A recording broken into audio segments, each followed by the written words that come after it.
because we do have a special guest. We call him the MDE, the most dominant ever, and it's been hard to get him on today, but we finally got him, the one and only Shaquille O'Neal. Shaq, what's up, man? Speaking of the triangle, I have a doctorate in the triangle, as you already know. Oh, is that right? Yes, it is right. Let me ask you that, Shaq, because obviously, go ahead. You know why? I have a doctorate? Because I was the last one to beat the triangle, and then when I adopted the triangle, I knocked off 3 for myself. So yeah, that's right, tough guy. Is that me? Is that aimed at me, Shaq? Yes, it is. Am I a tough guy? I didn't know that. You saying when you beat the triangle in Orlando? Yes. You mean when Michael Jordan came back? How much credence do you put into that? Because obviously that wasn't the real Michael Jordan. Listen, you know what's funny? Everybody says that, and that's the only comeback. But you know what I know? Step on the floor. Hey. That's right. So, you know what I'm saying? So, look. What? Go ahead. I won so much money in barbershops on that bet, but listen, the next year Michael came back and made sure we didn't even win a game. So we had fun. We had fun. Playing that. And look, we knew that Mike had took some time off and he was kind of rusty. But look, he's still the greatest player on ever, and he stepped on the floor, and we was able to get past him. And then we got swept by punk ass Kenny Smith. So I know he never let you live that down.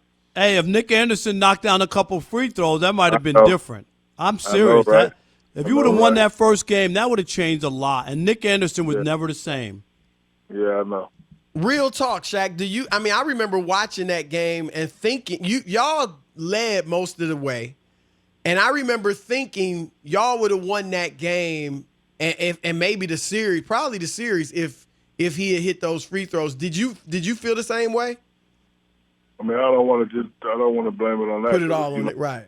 Yeah, because I missed a ton of free throws that cost us a lot of games. But I felt that we shouldn't have been doubling Akeem because listen, Akeem was gonna get his, I was gonna get mine. But when you play the great big man and you double him, it allows guys like Kenny to hit 7 threes and big shot Bob. So. I was telling Brian Hill, and I'm like, listen, he gonna get 20 and 30, but I'm gonna get 25, 26. Right. Look, he can score, but I'm gonna score. It ain't like he gonna get 30 and I'm gonna have 4. He gonna put pressure on me, and I got to put pressure on him. But they was like, no, double, and then that allowed them to get back in the game. No, that's real. Now, were you looking forward to this Last Dance documentary as much as most people, and did you learn anything from what you saw last night? I didn't know that the beef between him and the organization was that tough. I didn't know that. You always hear rumblings, but from the outside looking in, if you got the best player in the world, what's the problem? If your stadium is filled up every night, what's the problem? If your guy got the #1 jersey ever, what's the problem? So, you would hear a lot of stuff, but from the outside looking in, I was saying to myself that ain't true. But I never knew that Scottie Pippen signed that $18 million deal, which was when the time he came in, which was kind of like big money. Right. But for him not to be able to get the money he deserved, I thought that was kind of crazy. But kudos to him. He still played his butt off and. Help Mike win 6. And I never heard Mike say, I couldn't have done it without Scottie. That's like, like I always say, I couldn't have done it without Kobe. I couldn't have done it without D-Wade. But that's the first time I heard Mike say that. Yeah.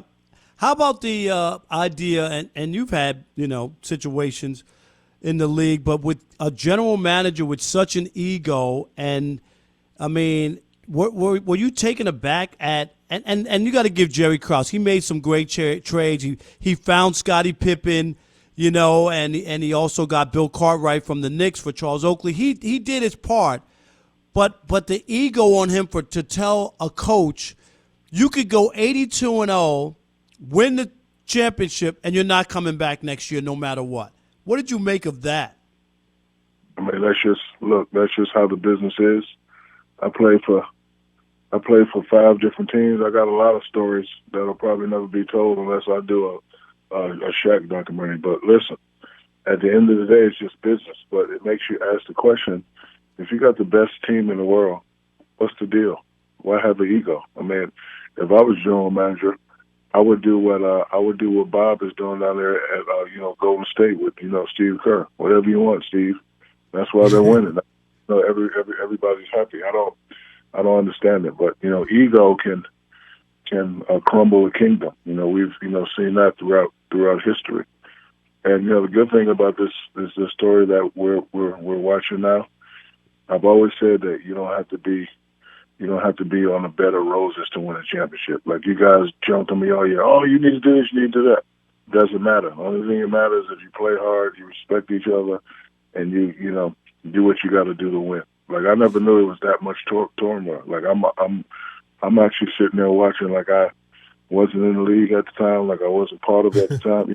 First 2 episodes I wasn't at the part, but I'm just saying it's very, very interesting. And I've dealt with general managers with egos. It's probably why I ended up on 5 different teams. Shaq, what were your personal interactions like with Jordan? Did y'all have much of a relationship? Jordan helped me become more dominant. One time Jordan goes baseline. I clobber him.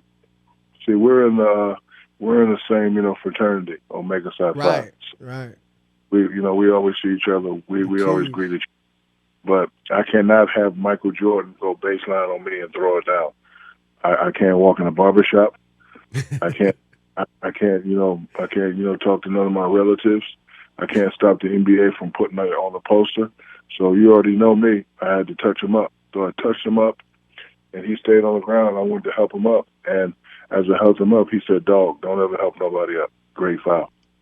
And he was always good to me, and I respect him. And without him, there'd be no me. Without him, there'd be no Kobe. Because even though he didn't talk to us, he showed us how to win. Magic Johnson showed us how to win. Bird showed us how to win. So whenever you got great guys like that, you always try to take a little of what they can do. I saw that he was so dominant. I said, okay, let me put down the raps and the commercials and all that. Phil's coming in now. Let me run this triangle and let me do what he was doing. And I think that 2000 season, I kind of emulated that when that idiot messed up my unanimous MVP vote, and I wanted to be the first guy to get a unanimous MVP. And dumbass Fred Hickman messed up the vote. Wow, it was Fred Hickman. Yeah. Fred was the one. Hickman. Yeah, Fred Hickman in Atlanta messed up the damn vote. I got 99, and he gave Iverson one. But from watching Mike dominate, I said, okay. And, Phil would come in and say, "This is what Mike did. This is what Mike did. Mike did this. Mike did that." So I was kind of emulating what Mike was doing. But I just wanted to be very, very super dominant. Hey, Shaq, I get the feeling that Michael will have even more fans after this is all over for millennials and people who didn't see him play. And yes, you could watch the games on YouTube, but I think this is going to give people a real insight into what made him tick, what kind of guy he was, how dominant he was, and how much he wanted to win. Do you agree with that? I agree with that, but let me add on to that. I think the younger fans are gonna appreciate him more. Of course, they know about his shoes, but I could tell they don't know about his game when you talk about the best player in the game and people be surpassing him. We're not gonna have that conversation now. No. Like I'm talking to my kids and they screaming out other names. I'm like, those are good guys, but bro, Mike, because and it took a while for Mike to pass up Dr. J for me. You see what I'm saying? Right, Dr. J is that guy, but after being on the court and seeing Mike in real life, I'm like, you know what, Mike is that guy. Mike is that guy. But yes, I agree with you. And Steven Jackson said something that was very interesting today. He said, look, it ain't too many people in the championship match can say they undefeated. It's only two, maybe Jordan, Mayweather, Rocky Marciano, And I never looked at it like that. And Joe Montana. Yes, and and Joe Montana. So people always try to get me in those conversations. The crazy thing is the three people that they're talking about, I played with. So I don't want to. He's better than him. He's better than him. But for me, being there, being young when Mike was doing this thing, I'm always have to go with Mike. But to be fair to everybody else, because everybody has a different answer, I think we should always just break it down to generations. You see what I'm saying? Rather than just say the greatest ever. But if you guys are asking the question, I gotta say Mike is the greatest ever. And that's no disrespect to the other guys. I'm sure the other two, well, one's not here anymore, rest in peace. But I'm sure the other guy, if you ask him, I'm sure he'll say that Mike inspired him. I mean, because I'm like watching some of his highlights. Nobody really got highlights like Mike got. See what I'm saying? Right. Anybody can land and dunk, but Mike was hanging in the air, triple clutching, shooting jump like it's. I got to go with Mike. But Shaq, you think? I know you said last week, y'all, your best Lakers team, which was that the 2001? Yeah. Yeah. Y'all would have beat. You think y'all would have beat I guess the '96 Bulls would be the best Bulls team. Yes. Why you think y'all would have took them out? Because it's two X factors. Because when they played people, they didn't double a lot. That they just scrambled and moved. They would have to double, or they would probably go to the hacker shack. And the X factor is if I can at least hit. X factor is if I can at least hit 65, 70% and get that guys in foul trouble, they don't have a shot. Kobe gonna step up to the challenge, right? Right.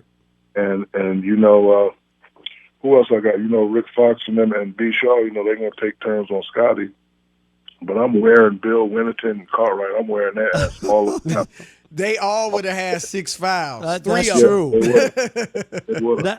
Now, speaking of championships, Chris never gives the 2004 Pistons any credit. I covered that finals. No, stop it. No, I want to. I just say they. No, never hold all-time on, great hold team, on. that's Let me. I'm asking Shaq, not you. Chris doesn't give him any credit. I say they beat you guys in a 5-game sweep. I covered the series. I worked in Detroit for a long time. But did you guys lose that series, or did the Pistons beat you in 2004?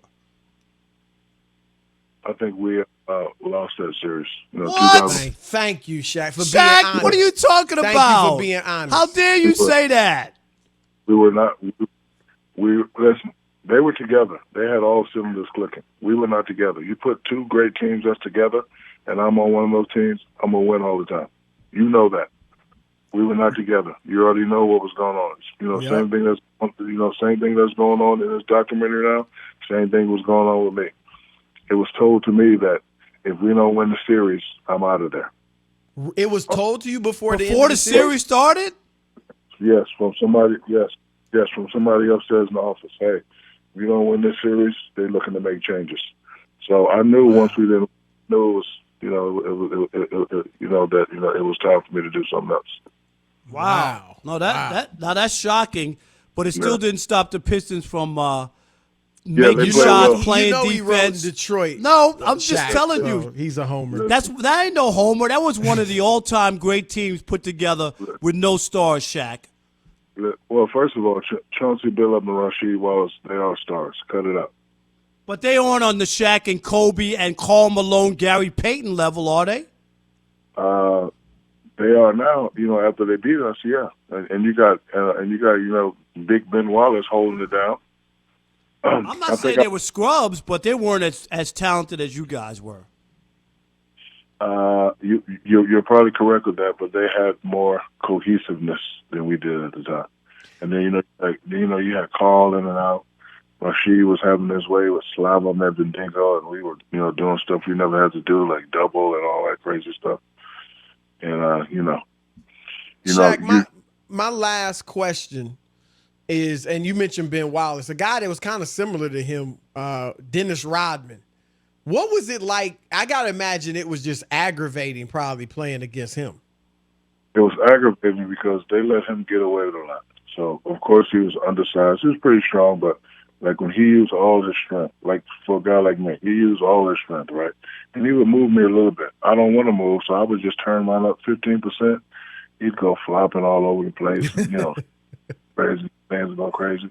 And like he got to the point where he was actually really good at this. He irritated you so much, it made you forget about basketball and just go straight to fighting. Me and him got into a few, pushing matches.